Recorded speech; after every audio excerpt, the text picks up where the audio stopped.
Hello, Ecuadorian teachers and future teachers. Unfortunately, I have bad news for you because our level of English is deteriorating and Ecuador needs your help. First of all, we need to stop traditional teaching methods and we need to start acquiring English now. For achieving this, let me introduce you to our guide, and this is everything you need to know about second language acquisition. This is going to be helpful for children, for our learners, but also for teachers. I'm pretty sure all of us have seen the following situation: the teacher in front of the class teaching English as if it were maths, and a lot of students frustrated and bored because they are not interested in learning this way. So can you see how much this formula resembles this over here? We are doing everything wrong. We cannot teach a language as if it were maths, simply because it is not. Now the question here is learning important? And the answer is up to a point. However, if you really want to speak English, the fundamental thing here is acquisition. Now, what exactly is acquisition? So to understand this term, first of all, we need to talk about universal grammar. This concept was proposed by the linguist Noam Chomsky some years ago, and yes, he received a lot of critics about it.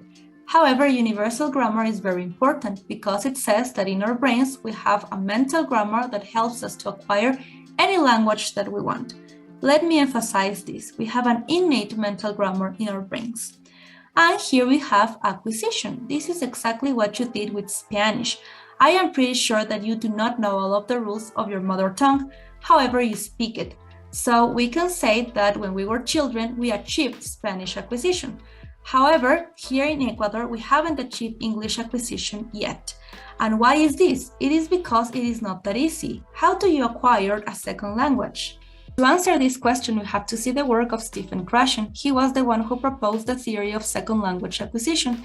And basically, he says that there are 3 stages of language acquisition. The first one is connecting with the language, where learners deal, for example, with simple stories. The second one is getting comfortable with the language, where learners look for conversation or podcasts to improve their English. And the third one is constant improvement, where students get more exposed to the language and rules are used just as a complement. You can find this information everywhere. However, the most important thing is that all of them are based on input. That is going to be our new favorite word from now on. But what is input? Input is when you read a creepy story in English, when you listen to music in English, when you read an article in English, when you watch your favorite movie in English, when you play video games in English, or when you follow a recipe in English. So basically, input is any kind of exposure, and it can be a reading or a listening.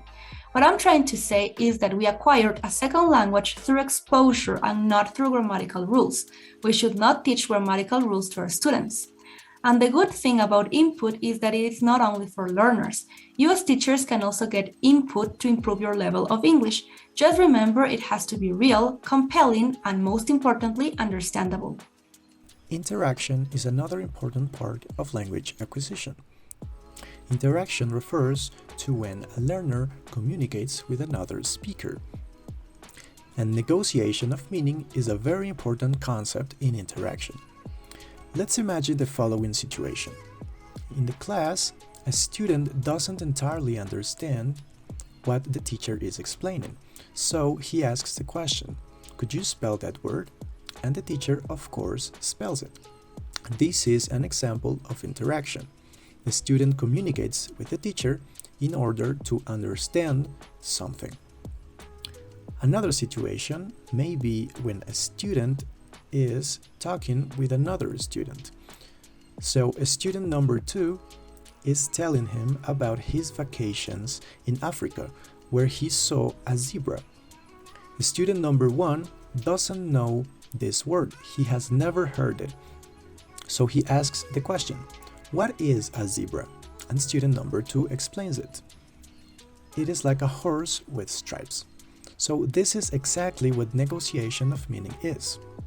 Negotiation of meaning is when the learner doesn't understand a word or a concept, then the other person, which can be the teacher or another speaker, explains this word or this concept using vocabulary that the learner already knows or that is easier to understand. So we already know that input plays an important role in language acquisition. However, input alone is not sufficient in order to acquire a language. We also need output. But what is output, you may ask? Output refers to the production of language, whether it is written or spoken. So, output has traditionally been seen as a way of practicing what was already taught in class, and this is done by using drills and repetition exercises which don't really help the learner because the learner is not processing meaning in this type of exercises. Thus, we need to stop using output this way. What learners need is comprehensible output. And what is comprehensible output? Comprehensible output refers to the learner's need to be pushed toward the production of a precise and appropriate message. So, when learners are just beginning to acquire a language, they focus more on the meaning of words. So, it is normal that they produce a sentence like this: dog, bite, girl. The meaning of this sentence can be understood even if it is missing some parts. But comprehensible output means that the teacher pushes the learner to give a more clear message. So the teacher can ask questions like, "What dog are you talking about? When did this happen? And was it a girl that you knew or just a random girl?" So the learner is pushed to give a more appropriate message, so the learner reformulates and says, "My dog bit a girl." This way, the message is more clear and the learner is progressing. And what are the functions of comprehensible output? There are 4 main functions. The first one is that the learner receives feedback when they make a mistake or even when they say something that is correct. The second function is that the learner can test the hypothesis that they may have about some structure or vocabulary of the language. So, for example, if the learner for some reason thinks that a zebra is a type of fish and he uses this word in a sentence, then they can receive feedback if it is correct or not correct. The third function is that learners can develop automaticity. This means that because learners are using structures and vocabulary over and over again, in time they start to do this automatically. And finally, the learner's brain changes from a meaning-based processing to a more syntactic mode. This refers to the fact that learners stop focusing only on the meaning of the words and they start thinking more and more on the structures of the language, the order of the words. As mentioned before, one of the reasons why learners cannot acquire a second language is that they have not received enough comprehensible input. However, there is another aspect to take into consideration that plays an important role in second language acquisition. It is called the affective filter. According to Krashen's affective filter hypothesis, this filter is the reason why some people are able to learn a second language while others are not. But what is this affective filter and why is it so important? Imagine this filter like a wall between the input and your brain. The affective filter includes different factors such as motivation, attitude, self-confidence, and anxiety. The way this filter works is pretty simple. If the filter is up, input is prevented from passing through and reach the language acquisition device, which is the part of the brain that is responsible for language acquisition. On the other hand, if the filter is down or low, and if the input is comprehensible, then the input will reach the acquisition device and then acquisition will take place.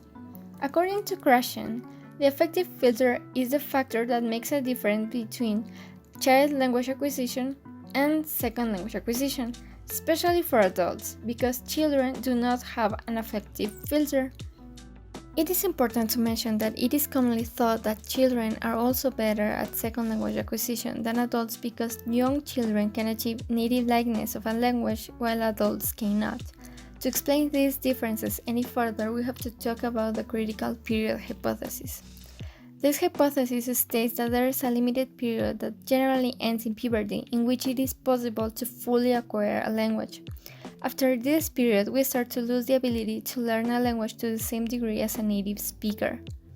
There has been several studies concerning phonology, syntax, and morphosyntax, and all of them have found that children are better at acquiring a language in all of these areas.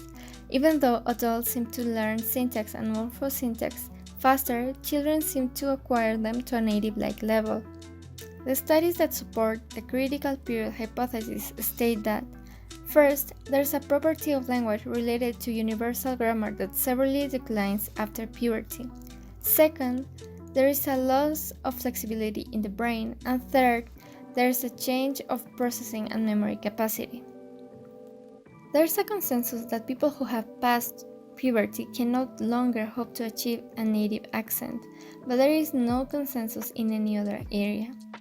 It is important to mention that this is only a hypothesis, and it is not surely known if there is really a critical period to learn a language or not. There are some researchers that state that these age differences reflect not the capacity but the situation of learning. They say that we cannot understand the role of the critical period unless we study only successful adults who invest enough time and attention in their acquisition process, have a high motivation, and live in a supportive L2 environment. Aside from age, another factor that determines the success in second language acquisition is aptitude. Aptitude is the potential that a person has in order to learn a new skill, in this case, in order to learn a new language.